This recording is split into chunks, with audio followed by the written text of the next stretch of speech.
कर्मण्येवाधिकारस्ते मा फलेषु कदाचन, तुम फल की कदापि चिंता मत करो, फल को हेतु मत मानो, केवल कर्तव्य कर्म का आज्ञा पालन, सीधे भगवत प्राप्ति, कोई विघ्न नहीं, कोई परीक्षा नहीं। परीक्षा उसकी होती जो विद्यार्थी होता है, जो समर्पित अपना बच्चा होता है, उसकी परीक्षा नहीं होती। इसीलिए भगवत रसिक जी ने कहा, कै बच्चा के पेट और घट करे बिना, बच्चा बन गए। जो पढ़ाकू हैं उनकी परीक्षा होती है। हम पहले ही कह रहे हैं बुद्धिहीन हैं, अजितेंद्री हैं, नाथ जैसे भी हैं, पर आपके हैं, वहां परीक्षा नहीं होती, ध्यान रखना। वहां जहां यही होता है मैं जितेंद्रिय हूं, मैं बुद्धिमान हूं, मैं ज्ञानी हूं, तो फिर वहां परीक्षा दिया जाता है, हल करो ये प्रश्न। ऐसे लोगों के बहुत से विरोधी बन जाते हैं और वो ऐसे दुर्गति के जाल में फंसता चला जाता है, निकलना मुश्किल होता है। कैसे लोग, मुझे सुख भोगना है, मस्त रहना है, चाहे दुनिया में आग लगे, पहली बात। दूसरी बात, जिन लोगों को ये विचार रहते हैं, अरे किसने देखा है भगवान को, मरने के बाद क्या होगा किसने दे, ये सब गपोड़ बातें हैं, ना लोक है ना परलोक है ना भगवान है, मौज मस्ती लो। ऐसा भी कर्तव्य कर्म का पालन नहीं कर सकता जिसके ऐसे विचार है, ना भगवान पर विश्वास है, ना लोक पर विश्वास है, ना धर्म पर विश्वास है। ऐसा स्वेच्छाचारी मनुष्य राक्षसी कहा जाता है। दूसरी जो सूत्र वृत्ति बताई गई, यह भी राक्षसी वृत्ति है। यह किसी भी पाप कर्म में उतर सकता है, जैसे ऊपर वाला भी ऐसे दूसरा भी, क्योंकि ना भगवान का भय है, ना उससे शास्त्र का भय है। शास्त्र का भय होता है, उसमें लिखा है कि ऐसा नहीं करना, भाई मैं नहीं करूंगा, उसमें लिखा है ऐसा। वो संत कह रहे थे मैं ऐसा नहीं कहूंगा, वो गुरुदेव के मैं ऐसा नहीं करूंगा, मैं ऐसा नहीं देखूंगा, मैं ऐसा नहीं बोलूंगा, क्योंकि संत कह रहे थे, गुरुदेव कह रहे थे, शास्त्र कह रहे थे, वही बच पाता है। लेकिन ये ऐसी बुद्धि वाले बहुत लोग मिलेंगे, कहां भगवान कहां लोक पर लोग, सब गपोड़ बातें, ओ मर के नरक जाना है, स्वर्ग जाना है, अरे सब मस्ती लो। ऐसा मनुष्य स्वेच्छाचारी हो जाता है, किसी भी पाप कर्म में वो भयभीत नहीं होता। बुरे कर्म का फल परलोक में जाके दुख भोगना सब गपोड़ मानता है, सब गप है, कहीं कोई नहीं। ऐसे जो भाव वाला होता है, वो प्रगट में और छिपकर दोनों प्रकार से भरपूर पाप कर्म ही केवल करता है। ऐसे लोगों के संग से भी बचना चाहिए, जिनका भी परिचय दे रहे हैं। जो लोग अपने अस्तित्व को मिटा देते हैं पाप कर्म में, उनके अंदर विवेक नहीं रह जाता, बुद्धि नहीं रह जाती। बहुत ही नीच कोटि, मतलब शब्द ही नहीं उनके लिए। निम्बुआ घाट गंगा के किनारे जब हम भ्रमण करते हैं, तो जैसे कोई बहुत मनोरम स्थान दिखाई दिया, एकांत शांत ऐसा, तो साल साल 2-2 साल रुक भी जाते थे, रुक गए भिक्षा के द्वारा, बस एकांत सेवन। तो निम्बुआ घाट है, एक बहुत बढ़िया स्थान है, बहुत सुंदर स्थान, जहां भजन की स्वाभाविक प्रवृत्ति उदय हो, किसी का ज्यादा आना जाना नहीं, भागीरथी समीप से बह रही, बहुत ही। तो वहां 20-20 किलोमीटर लगभग दूर गांव होंगे, तो वहां से एक ब्राह्मण आते थे, तो कभी कोई प्रश्न करते तो भगवत कृपा से ऐसे सहज में ऐसे उत्तर, कोई प्रवचन नहीं, ऐसे 1-2 ऐसे में।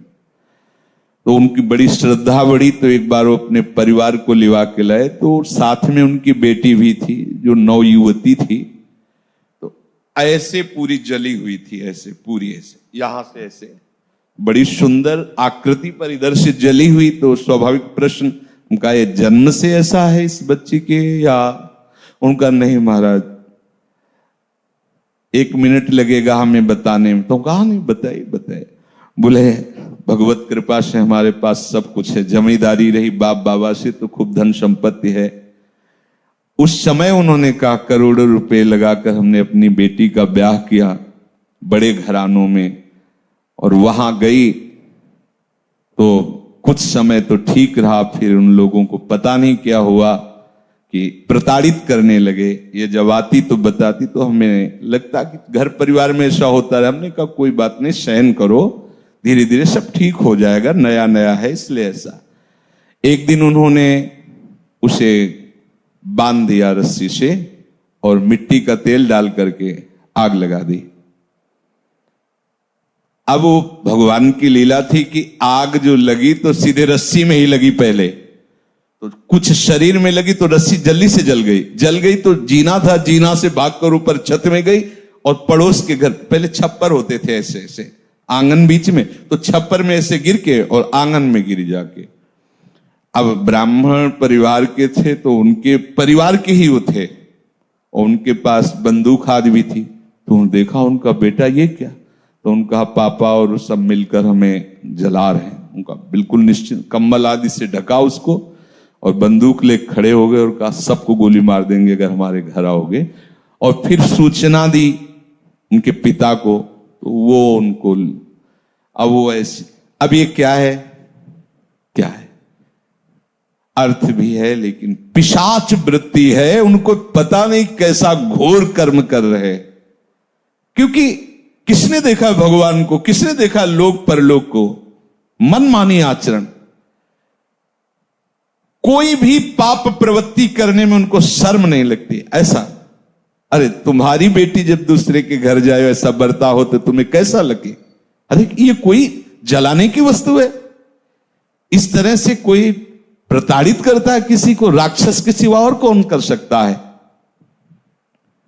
आसुरीम योनिमापन्नो मूढ़ा जन्मनि जन्मनि माम प्राप्य कौन्तेय ततो यांत्यधमाम गतिम। भगवान कहते ऐसे लोगों को घोर दुर्गति में देता हूं और बार बार भयानक पीड़ा देता हूं, गलित कुष्ठ, ये वो नर्क, दुनिया की दुर्गति। ना आंख ठीक से खुल रही है, ना शरीर सड़ रहा है, भोग किया मनमानी तो भोग उस। भगवान कह रहे हैं आसुरीम योनिमापन्ना मूढ़ा जन्म, ऐसे मूढ़ों को मैं जन्म जन्मांतर कष्ट देता है। स्वामी बोल रहे हैं स्वयं।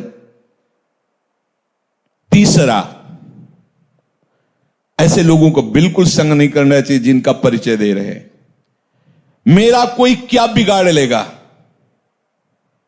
मेरा कोई क्या बिगाड़ लेगा, ऐसे संसार का बहुत अहित करने वाले वृत्ति के लोग होते हैं। बहुत अहित कर, मेरा कोई क्या बिगाड़ लेगा, मैं जो करूंगा जो करूंगा। किसी से ये ठीक से बात भी नहीं करते ऐसे लोग, अहंकार से भरे रहते हैं।